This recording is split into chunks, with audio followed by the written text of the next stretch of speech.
Olá, como vai? Tudo bem? Durante a semana tivemos a oportunidade de analisar os direitos políticos e direitos eleitorais previstos na Constituição do Estado brasileiro.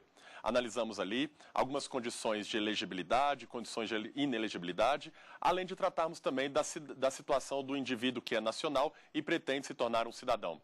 Vimos a privação de direitos políticos através de perda e suspensão desses direitos e terminamos as aulas falando a respeito de partidos políticos e a organização da sociedade civil em geral para pleitear as suas ideologias. Meu nome é Arthur Guerra, professor de Direito Constitucional e de Direito Eleitoral, advogado, e hoje nós vamos ter a oportunidade de, no programa Saber Direito Responde, ouvir alguns questionamentos que surgiram dos alunos universitários do curso de Direito.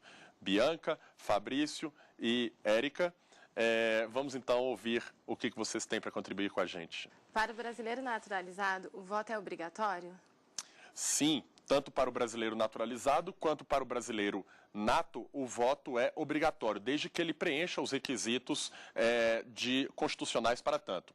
Os brasileiros acima de 18 anos e menores de 70 anos têm o seu alistamento e o voto obrigatórios, tá? Desde que eles sejam alfabetizados. Agora, entre 16 e 18 anos, não importa a situação de brasileiro nato ou naturalizado, esse alistamento e o voto são facultativos. Ok? Professor, direitos políticos e direitos eleitorais são expressões sinônimas? Na realidade, Fabrício, direitos políticos, o termo é mais abrangente para significar a situação em que o sujeito se relaciona com o seu Estado, podendo definir os rumos desse Estado. Então, direitos políticos são um conjunto de normas que regem a relação entre o cidadão e o seu Estado. Especificamente dentro dessa relação, pode surgir a vontade de um indivíduo querer pleitear a um cargo público eletivo. E nesse momento, então, que ele quer ser candidato, em que as eleições deverão ser regradas, em que os partidos vão entrar numa relação de filiação dos seus candidatos, em que há propaganda eleitoral, arrecadação de recursos, etc., tudo isso é envolvido pela expressão direito eleitoral. Então, quando falamos de direitos políticos, envolvemos os direitos de relação política entre os indivíduos e o seu Estado, envolvemos ainda os direitos relativos às eleições, que seriam os direitos eleitorais, e, por fim, colocamos dentro dessa expressão um pouco mais abrangente também as ideias concernentes aos partidos políticos. Professor, muitas pessoas confundem sufrágio com voto. Quais são as diferenças objetivas entre os dois? O sufrágio e o voto são sempre instrumentos da soberania popular? Muito bem, Bianca. Na realidade, o que acontece é que o sufrágio é o direito de exercer a sua expressão política. Esse direito, ele pode ser manifestado de diversas maneiras. O direito pode ser exercido para você dizer em quem você confia como seu governante, né? O direito de sufrágio pode ser exercido para dizer se você é favorável ou desfavorável a determinado projeto de lei, o que quer dizer, se você participando de um plebiscito, você concorda ou discorda com o projeto, e de um referendo, se você concorda ou discorda com aquela lei que foi criada. Então, quando falamos em sufrágio, esse é o gênero de um direito que expressa a soberania popular. As formas desse direito se expressar são voto, plebiscito, referendo, iniciativa popular. Tá? Então, não são sinônimos, muito embora a Constituição tenha uma redação um pouco confusa ali no artigo 14, porque ela determina assim, a soberania popular será exercida pelo sufrágio universal e pelo voto direto e secreto com igual valor para todos. Como se fossem duas coisas, vou exercer a soberania pelo sufrágio e pelo voto. Mas não, o voto está contido no direito de sufrágio. Okay? Professor, o que é inelegibilidade inata? Obrigado, Érica. Na realidade, alguns indivíduos possuem determinadas características que o impedem de ser candidatos em qualquer situação, né? Alguns confundem a inelegibilidade inata com a inelegibilidade absoluta. Né? A inelegibilidade absoluta é uma situação em que o indivíduo não pode ser candidato a nenhum cargo público eletivo. Já a inelegibilidade relativa, ele encontra alguns impedimentos específicos para determinada eleição ou para, especificamente, um determinado cargo. A inelegibilidade inata estaria relacionada às condições pessoais do sujeito que o impedem de ser elegível em determinada eleição ou até para determinados cargos. Essa inelegibilidade inata não se confunde com aquela que o sujeito pode vir a ter dentro do Estado, eventualmente por força de uma condenação criminal ou por força de uma má prestação de contas, alguma que advenha na vida desse sujeito, não necessariamente que já seja inerente a ele. Então, como exemplo de inelegibilidade inata, eu posso falar mesmo do analfabeto. O analfabeto, ele tem uma condição pessoal que o impede de ser candidato a todo e qualquer cargo público eletivo no Brasil. Tá certo? Professor, qual a diferença entre a suspensão dos direitos políticos e a inelegibilidade legal? Ótimo. A privação de direitos políticos, como regra, ela é distinta em privação quanto à perda dos direitos políticos e a suspensão dos direitos políticos. Então, de uma maneira ou de outra, o sujeito não pode desempenhar nenhum dos seus direitos políticos. Dentro da ideia de direitos políticos, nós temos o direito de votar, o direito de participar de plebiscito, referendo, o direito de ser votado, de ocupar cargos públicos e assim vai. Quando falamos em suspensão ou perda dos direitos políticos, que não são sinônimos, né, são situações distintas, mas quando falamos genericamente em privação dos direitos políticos, isso impede que o sujeito desempenhe toda e qualquer manifestação perante o poder estatal. Toda e qualquer manifestação de cunho político eleitoral. Então ele não pode nem votar e nem ser votado. Quando você me pergunta, Fabrício, por outro lado, o que é inelegibilidade legal, não é isso que você perguntou? Inelegibilidade legal, nós estamos tratando especificamente de uma situação. A situação em que o sujeito perde a sua capacidade eleitoral passiva, em que ele, portanto, não pode ser votado de maneira alguma, em que ele não preenche o requisito, ou melhor, em que ele incorre num requisito de retirada da sua capacidade eleitoral passiva. Então, apesar de ser inelegível numa das situações previstas em lei, daquelas do artigo 14, parágrafo 9º, muito embora ele possa desempenhar alguns atos da vida político-eleitoral, ele simplesmente não pode ser eleito, ele não pode ser candidato a algum cargo. Então, a inelegibilidade relativa legal, ou seja, prevista na norma infraconstitucional, ela impede que o sujeito seja candidato, especificamente esse direito. Já quando falamos em suspensão de direitos políticos, estamos falando que ele não pode ser candidato, nem muito menos votar, eventualmente ocupar cargos públicos, etc. Ok? Professor, em relação ao alistamento eleitoral, o índio integrado e o índio não integrado podem alistar-se? Bianca, em verdade, apenas o índio que é integrado é que pode se alistar. Porque pressupõe-se que ele vai ter a capacidade civil, e essa capacidade civil, reconhecida aí pelos órgãos governamentais, entre eles a FUNAI, tornam esse índio como um brasileiro comum. Esse brasileiro, desde que tenha mais de 18 anos e menos de 70, como ressaltei para vocês, ele tem o alistamento e o voto obrigatório. Portanto, na medida em que ele se torna, entre aspas, um civilizado ou um integrado, ele tem que cumprir, ele tem não apenas direitos políticos, mas ele tem também deveres políticos que devem ser observados. Quais são as inelegibilidades que a lei da ficha limpa traz? A lei da ficha limpa, a lei complementar número 135 de 2010, ela vai trazer novos critérios de inelegibilidade.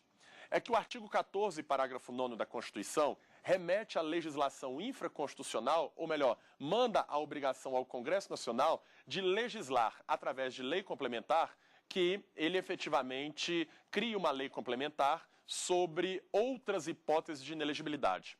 Tudo isso visando a normalidade, a regularidade das eleições. Essa lei complementar já existia, a lei complementar número 64, desde 1990. Entretanto, ela não contemplava algumas situações que diziam respeito à vida pregressa do indivíduo.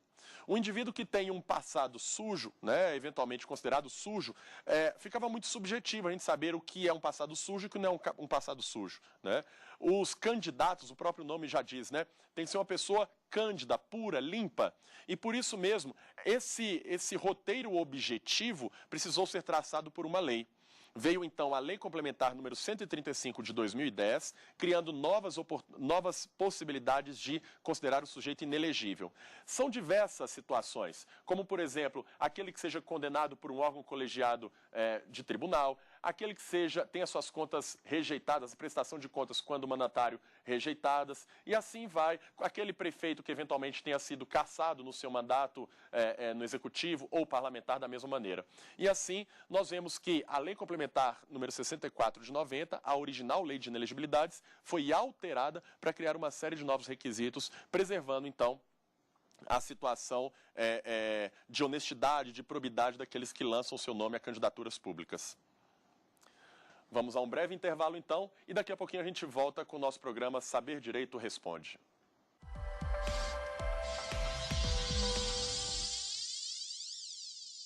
Estamos de volta, então, com o programa Saber Direito Responde. Eu sou Arthur Guerra, esclarecendo algumas questões dos alunos aqui e graduandos, né, do curso de Direito.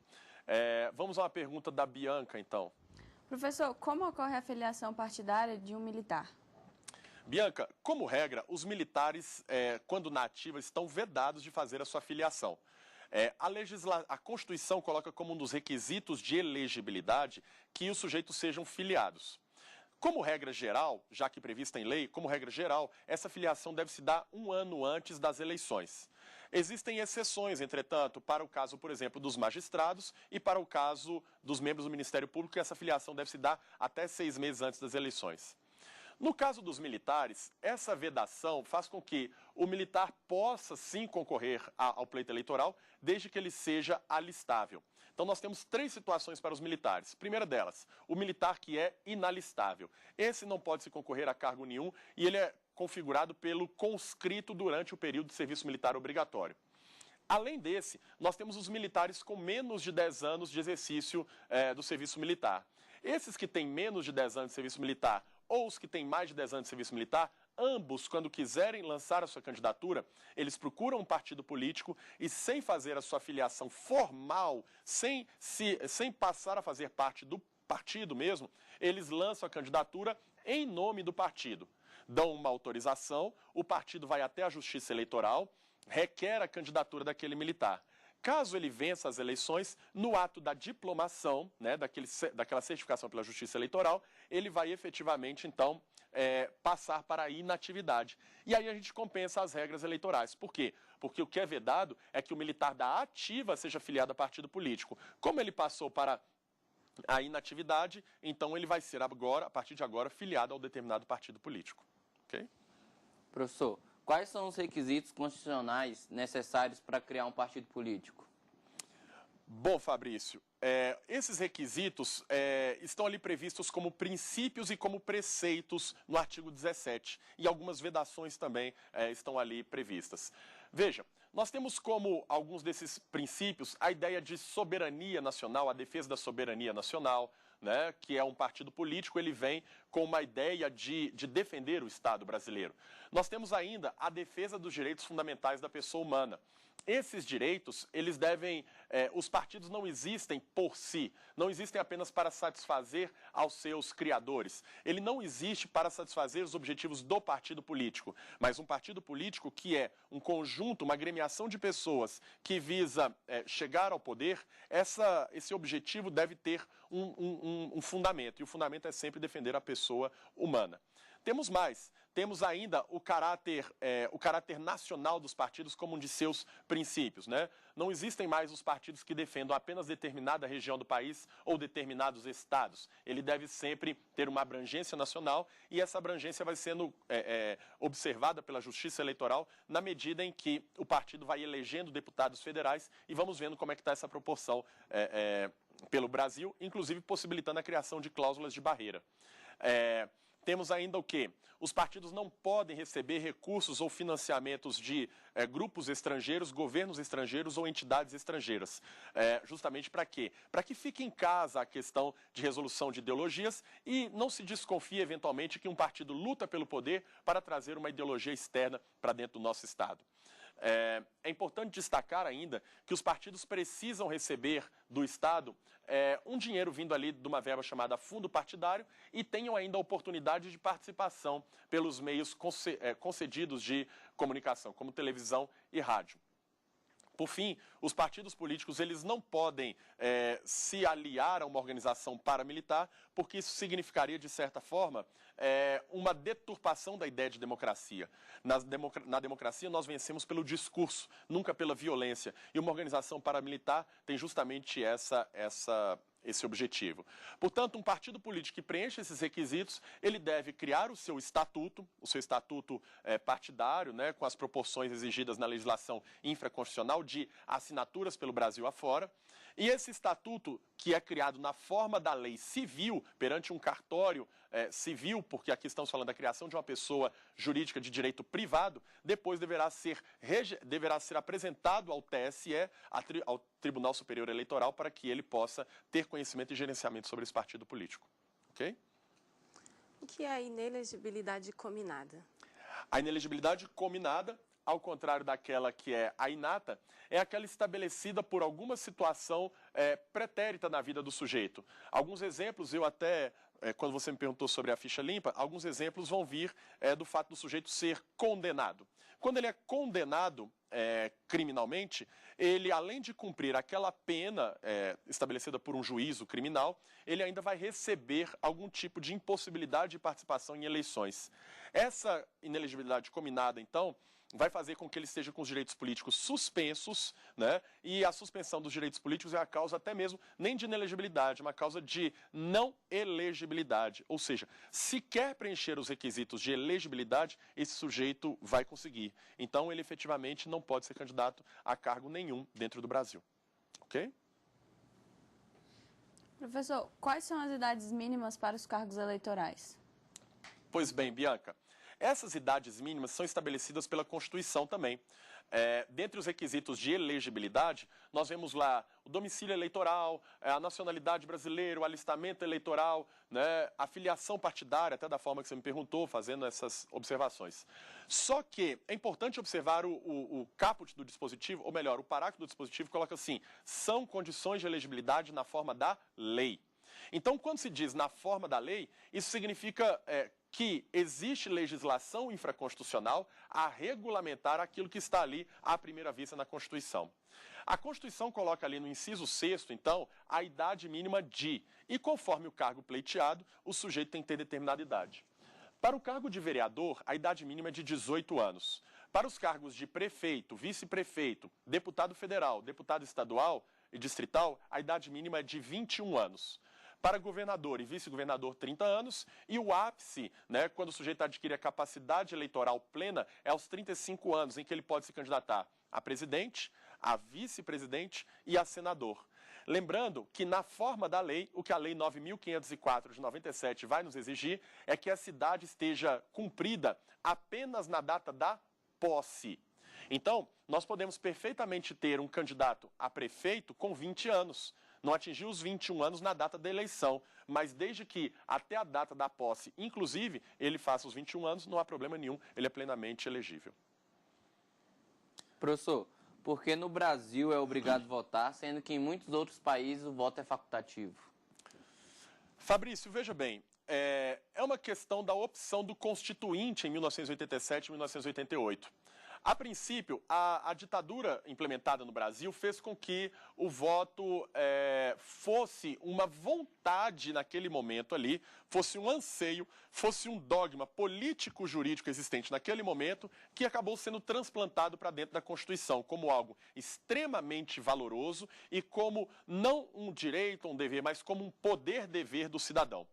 O voto, então, no Brasil, talvez por uma questão cultural, ficou estabelecido como um dever, um poder-dever. Nós, hoje, enxergamos como uma obrigação, às vezes até meio entediosa, ter que sair no domingo, no primeiro domingo de outubro, para ir votar, né? Às vezes em candidatos que eu não conheço, não confio, e etc., né? Nós temos hoje, vai havendo uma mudança na cultura do brasileiro. O voto, entretanto, é obrigatório no Brasil, previsto na Constituição, para os maiores de 18 anos, menores de 70, alfabetizados, mas essa é uma questão que pode mudar. Pode mudar porque não se trata de uma cláusula pétrea. E não se tratando de uma cláusula pétrea, uma mera emenda constitucional, aprovada nos termos da Constituição para alteração desse dispositivo, pode tornar o voto perfeitamente facultativo. Agora, a questão é até um pouco mais cultural. será que nós estamos preparados, é de se refletir, estamos preparados para que o voto se torne facultativo para todos? Qual o interesse que te move, me move, né, que move os estudantes de direito em geral a irem votar? Né? A princípio, o interesse de quem tem um certo nível de formação é um interesse mesmo com o seu Estado, a busca do aperfeiçoamento do Estado, a melhoria das suas condições de vida e etc. Agora, atribui-se muito às pessoas, às populações de baixa renda, que eles não têm interesse nessas coisas e não têm interesse em votar. Qual o interesse acabaria por movê-los até as urnas? Se o voto é facultativo, muitas das vezes aconteceria do sujeito falar assim, eu não vou votar, para que eu vou sair de casa e votar? Então, muitas vezes pode acontecer de algum interesse escuso, ou uma compra de voto, uma cesta básica, alguma coisa nesse sentido, incentivar, entre aspas, esse sujeito a sair de casa e votar em determinado candidato. E aí, nós já vemos o risco que temos de ter determinados candidatos que vão sempre conseguir se perenizar no poder à custa, né, dessa compra de votos, que é um ato ilícito eleitoral. A respeito da capacidade eleitoral passiva, você poderia explicar a respeito da capacidade eleitoral positiva e a negativa? Tá. A capacidade eleitoral passiva nada mais é do que o sinônimo de elegibilidade. Então, quando um sujeito preenche os requisitos de elegibilidade do artigo 14, parágrafo 3º, ele é elegível. Ele pode receber votos, ele está ali na posição passiva recebendo votos dos cidadãos. A capacidade eleitoral negativa tem a ver com a privação dos direitos políticos. Os direitos políticos perdidos ou suspensos. Ou seja, um sujeito que tinha capacidade eleitoral passiva positiva, podendo receber votos numa eleição, ele deixa de as ter na medida em que incorre em alguma inelegibilidade, na medida em que ele está com os direitos políticos suspensos ou perdidos, ou alguma situação que impeça que ele se aperfeiçoe como um candidato. Ok? Pois bem, esse foi mais um Saber Direito Responde. Durante a semana, tivemos a oportunidade de analisar os direitos político-eleitorais previstos na nossa Constituição. Vimos ali a questão da aquisição dos direitos políticos, tornando um sujeito como mero indivíduo do Estado em um cidadão. Avaliamos ainda as questões dos direitos políticos passivos, né, a elegibilidade e a questão das inelegibilidades. Por fim, verificamos ainda a participação coletiva das pessoas em torno da busca da sua ideologia através dos partidos políticos. Sem qualquer trocadilho, faço votos de que tenham gostado dos nossos programas e aguardo a próxima oportunidade de podermos conversar um pouco mais sobre esses assuntos. Um abraço e até a próxima. Tem dúvida sobre o assunto? Então mande um e-mail para nós, saberdireito@stf.jus.br. Você também pode estudar pela internet, é só acessar o www.tvjustiça.jus.br.